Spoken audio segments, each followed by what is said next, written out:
रहा है।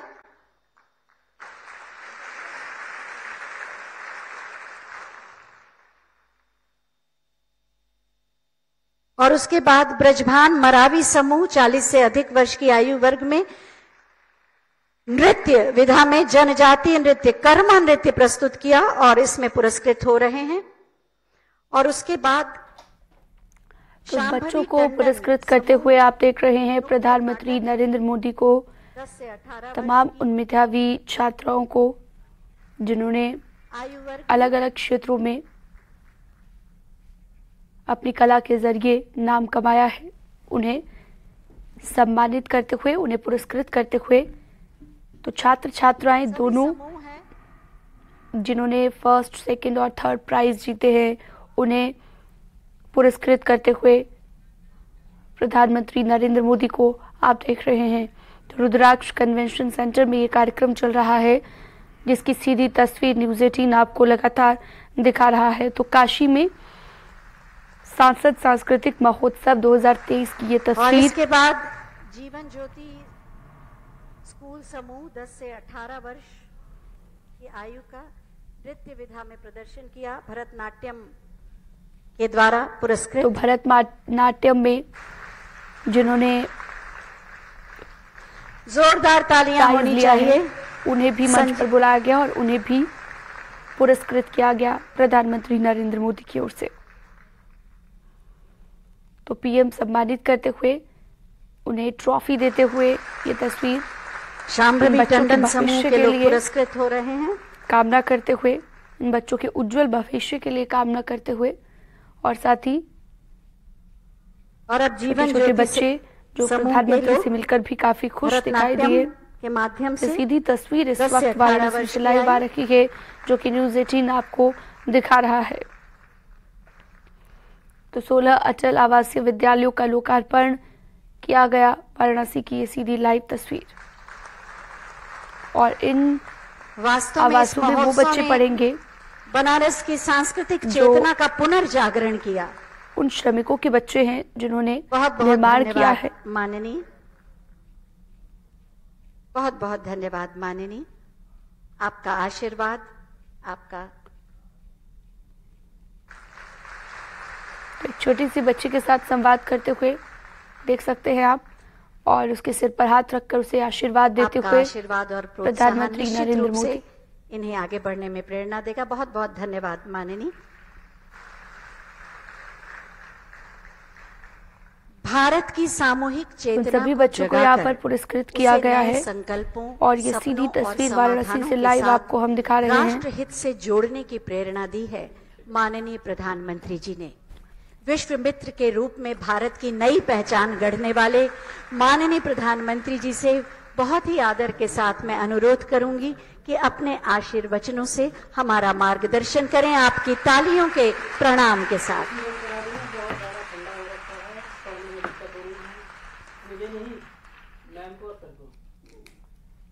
मुझे बोलने में दिक्कत हो रही है, मुझे ठंडा। हर हर महादेव।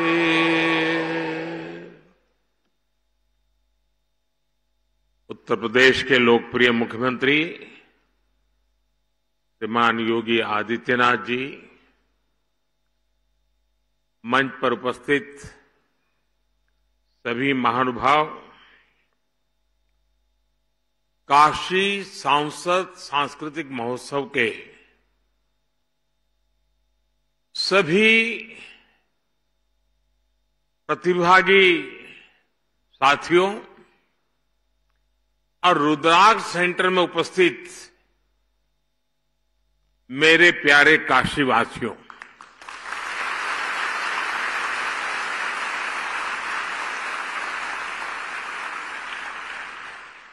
बाबा के आशीर्वाद से काशी का सम्मान आज नीत नई नई ऊंचाइयों को छू रहा है।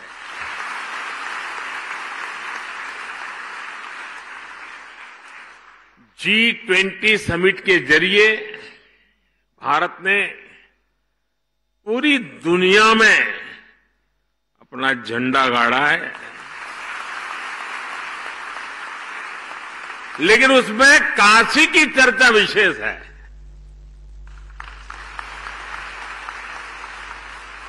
काशी की सेवा, काशी का स्वाद, काशी की संस्कृति और काशी का संगीत।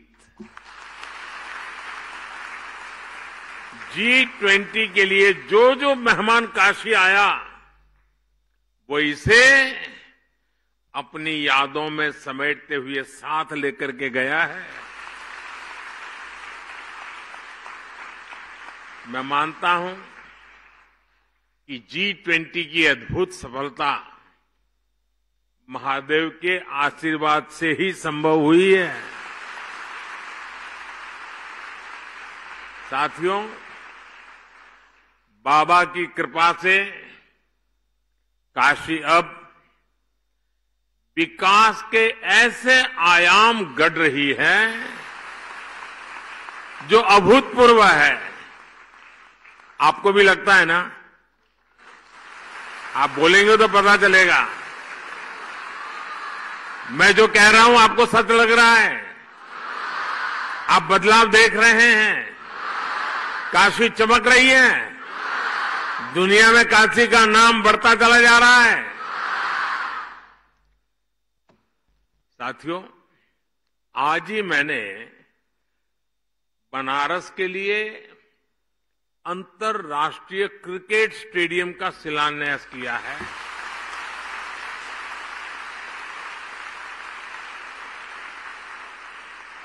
और अभी अभी मुझे यूपी के 16 अटल आवासीय विद्यालयों के लोकार्पण का अवसर भी मिला है। मैं इन सभी उपलब्धियों के लिए काशी वासियों को बहुत बहुत बधाई देता हूं।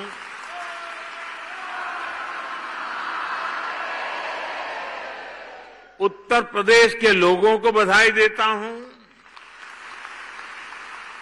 मेरे श्रमिक परिवारों को बधाई देता हूं। मेरे परिवारजनों, 2014 में जब मैं यहां आया था तो मैंने जिस काशी की कल्पना की थी, विकास और विरासत का, वो सपना अब धीरे धीरे साकार हो रहा है।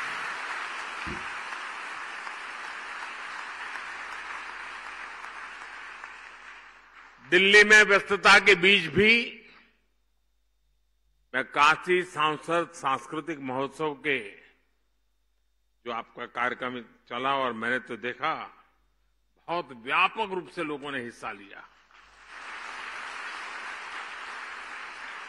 तो मैं कभी रात को देर से पहुंचता था तो भी 2, 5, 10 मिनट निकाल के वीडियो देख लेता था क्या चल रहा है। और मैंने देखा बड़ी प्रभावित करने वाली आपकी प्रस्तुतियां थी। अद्भुत संगीत, अद्भुत प्रस्तुति। मुझे गर्व है कि सांस्कृतिक महोत्सव के जरिए मुझे इस क्षेत्र की, इस धरती की इतनी सारी प्रतिभाओं से सीधा जुड़ने का अवसर मिल गया। और अभी तो इस आयोजन का ये पहला साल रहा है, लेकिन फिर भी इसमें करीब 40,000 लोगों ने, कलाकारों ने हिस्सा लिया और लाखों दर्शक प्रत्यक्ष रूप में इसका आनंद लेने के लिए आए। मुझे विश्वास है बनारस के लोगों के प्रयास से आने वाले वर्षों में यह सांस्कृतिक महोत्सव अपने आप में काशी की एक अलग पहचान बनने वाला है।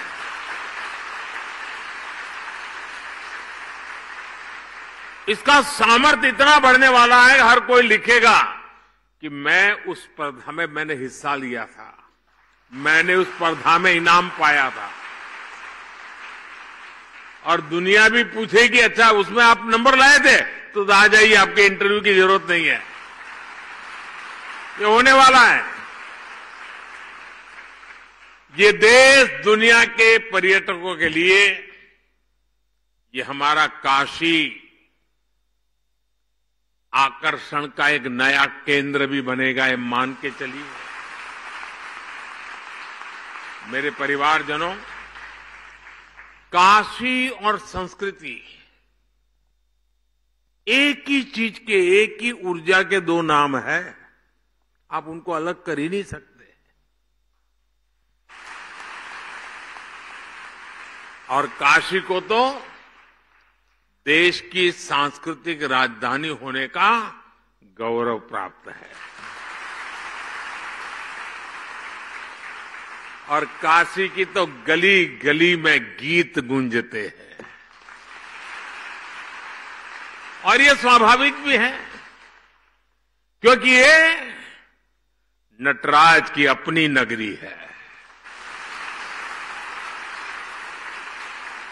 और सारी नृत्य कलाएं नटराज के तांडव से ही प्रकट हुई है। सारे स्वर महादेव के डमरू से उत्पन्न हुए हैं।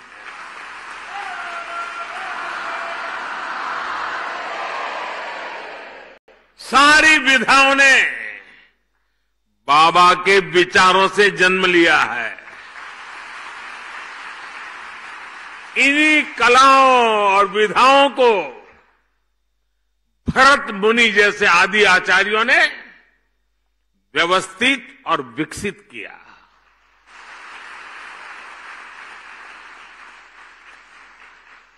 और काशी मतलब 7 वार 9 त्योहार, ये 7 वार और 9 त्योहार वाली मेरी काशी में कोई भी उत्सव गीत संगीत के बिना पूरा हो ही नहीं सकता। चाहे घर की बैठकी हो या बजड़े पर बुढ़वा मंगल,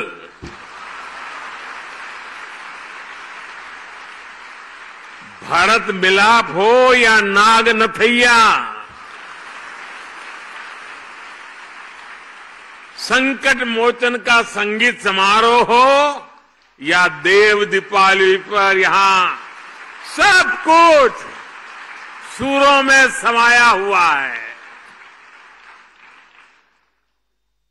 साथियों, काशी में शास्त्रीय संगीत की जितनी गौरवशाली परंपरा है, उतने ही अद्भुत यहां के लोकगीत भी है।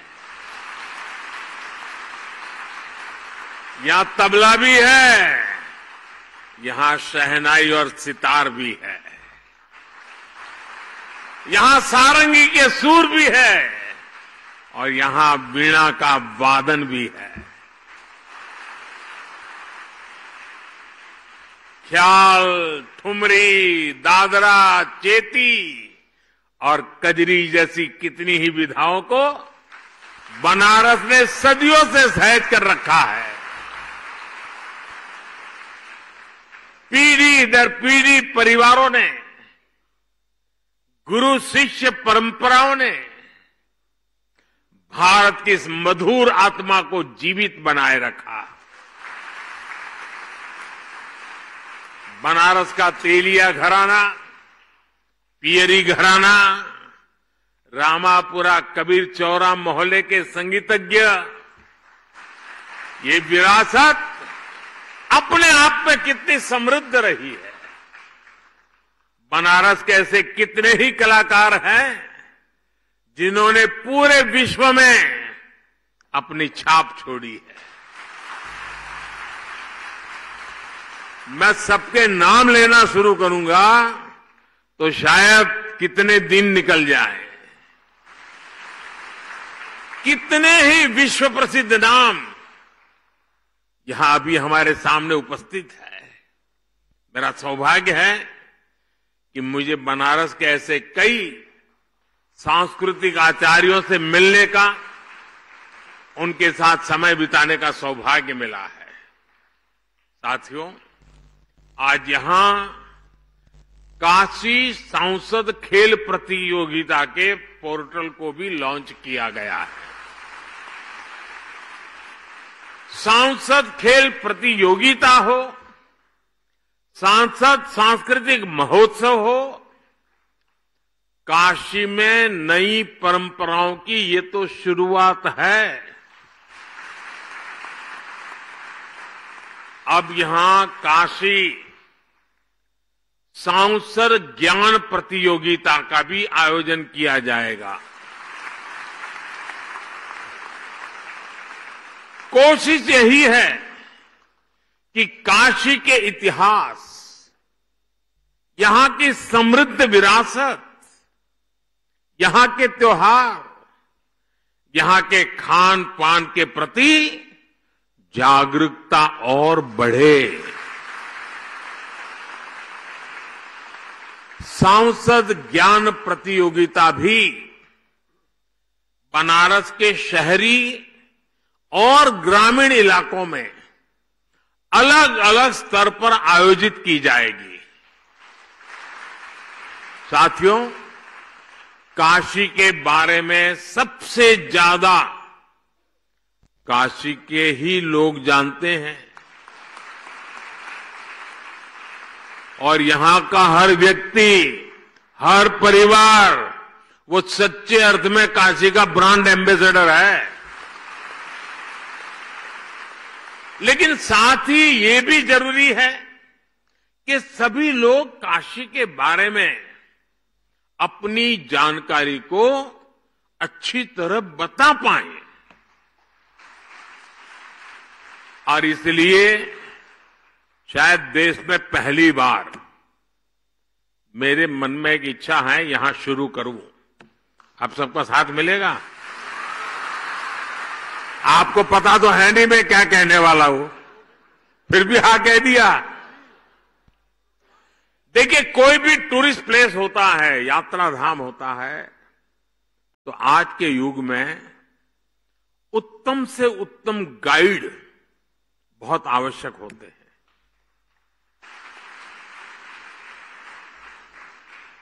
और गाइड प्रतिभावान हो, जानकारियों के संबंध में परफेक्ट हो, गोलमोल नहीं, ये 200 साल है, दूसरा बोलेगा 250 साल पुराना है, तीसरा बोलेगा 300 साल पुराना है, ऐसा नहीं।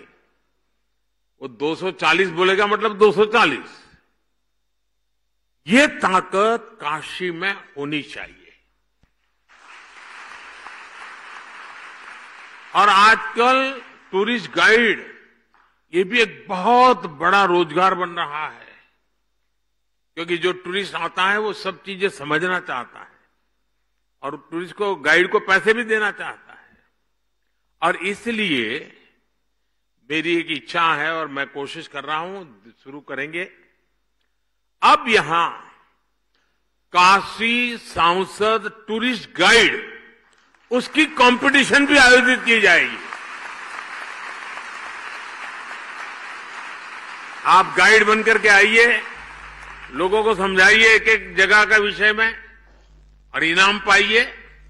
उसके कारण लोगों को पता चलेगा कि इस शहर में गाइड का एक कल्चर बन रहा है। और मुझे ये काम इसलिए करना है कि मैं चाहता हूं मेरी काशी का दुनिया में डंका बजना चाहिए।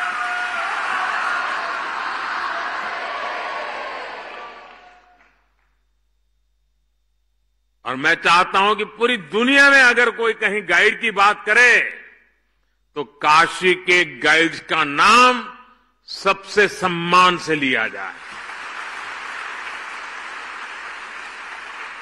मैं सभी काशीवासियों से अपील करना चाहूंगा कि आप अभी से तैयारी करिए और बढ़ चढ़ करके उसमें हिस्सा लें।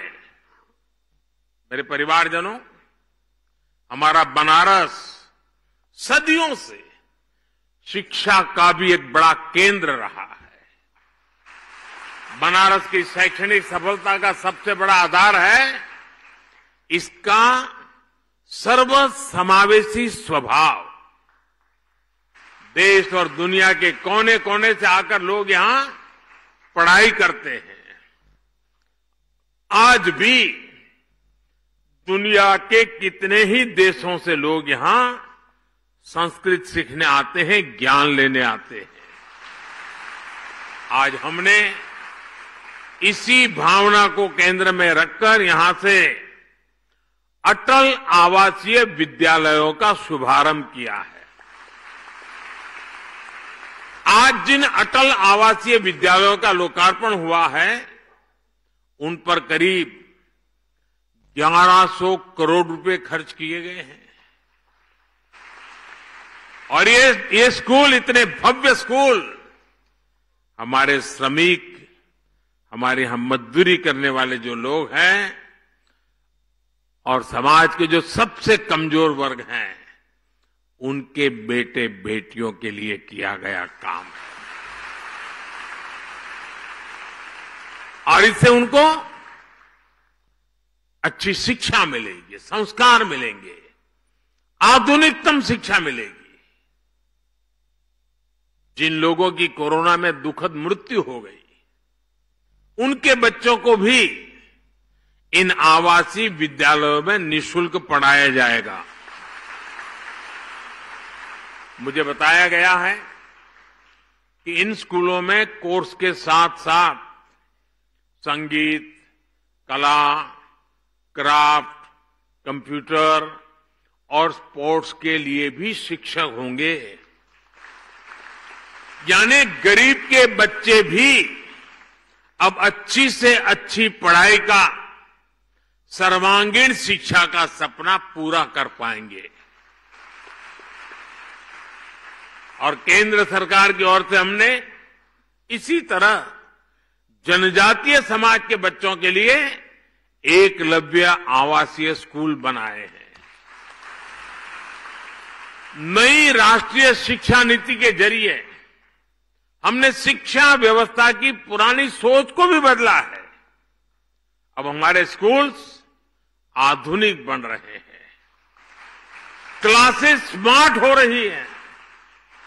भारत सरकार ने देश के हजारों स्कूलों को आधुनिक बनाने के लिए पीएम श्री अभियान भी शुरू किया है। इस अभियान के तहत देश के हजारों स्कूलों को मॉडर्न टेक्नोलॉजी से लैस किया जा रहा है।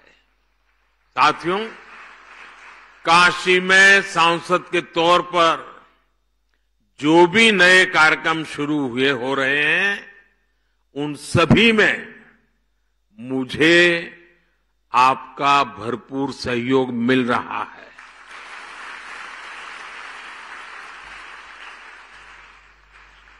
ये जो अटल आवासीय विद्यालय है ना,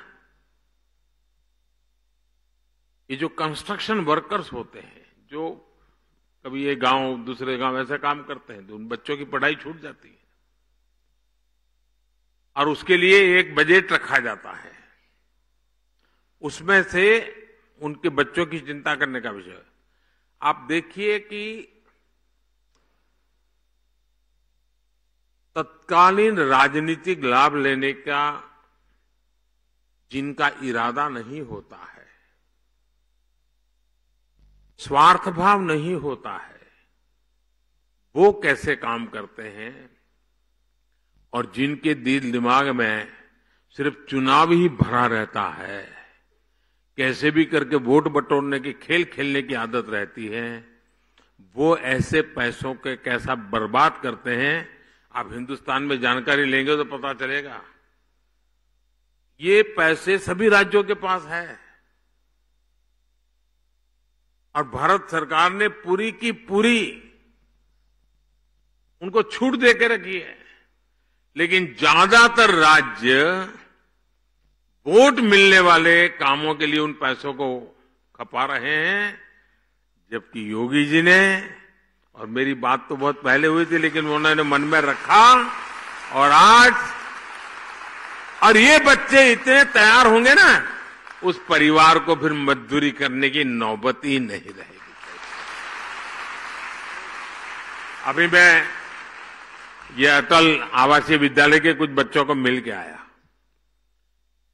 श्रमिक परिवार के बच्चे थे, पक्का घर भी कभी देखा नहीं था, लेकिन इतने कम समय में जो आत्मविश्वास मैंने उनका देखा, मैं उनके सभी टीचर्स को भी बधाई देता हूं।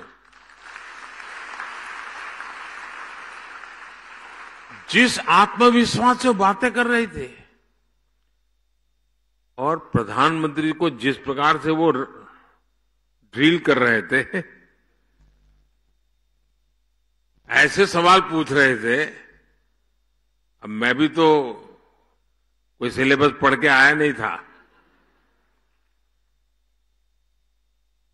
मुझे दिख रहा था कि इन बच्चों में स्पार्क है, सामर्थ्य है। और मैं पक्का मानता हूं दोस्तों, 10 साल के भीतर भीतर देखना, इस स्कूलों में से उत्तर प्रदेश की, काशी की आन बान शान निखरने वाली है।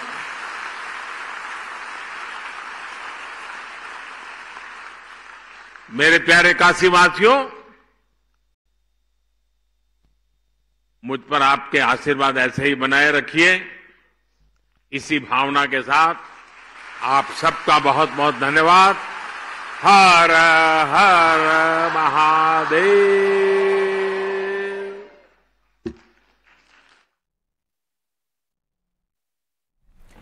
तो प्रधानमंत्री मोदी को सुन रहे थे आप। सीएम योगी आदित्यनाथ भी इस कार्यक्रम में मौजूद। 16 अटल आवासीय विद्यालयों का लोकार्पण हुआ है। इस मौके पर प्रधानमंत्री मोदी ने यहां मौजूद लोगों को संबोधित किया, छात्रों को संबोधित किया, उनसे संवाद भी किया और साथ ही साथ बताया कि आने वाले दिनों में पर्यटन उद्योग किस तरीके से और फलने फूलने वाला है। ऐसे में बहुत जरूरी है कि स्किल्ड टूरिस्ट गाइड तैयार किए जाएं और उसको लेकर भी सरकार की क्या योजना है, एक सांसद के तौर पर उनकी क्या योजना है, उसका भी उन्होंने जिक्र किया और किस तरीके से मौजूदा डबल इंजन की सरकार विकास की तमाम योजनाओं को आगे बढ़ा रही है, उसका भी यहां पर प्रधानमंत्री मोदी ने जिक्र किया। तो आज प्रधानमंत्री मोदी ने काशी को कई सौ करोड़ की सौगात दी है, कई योजनाओं का शिलान्यास और लोकार्पण किया है। खासतौर से अंतर्राष्ट्रीय क्रिकेट स्टेडियम का शिलान्यास हुआ, तो साथ ही साथ 16 अटल आवासीय विद्यालय का लोकार्पण भी आज हुआ है और उन आवासीय विद्यालय के छात्रों से प्रधानमंत्री मोदी ने संवाद भी किया है। रुद्राक्ष कन्वेंशन सेंटर पे कार्यक्रम का आयोजन किया गया था। अभी सांस्कृतिक प्रस्तुतियों को भी देखेंगे। सबसे पहले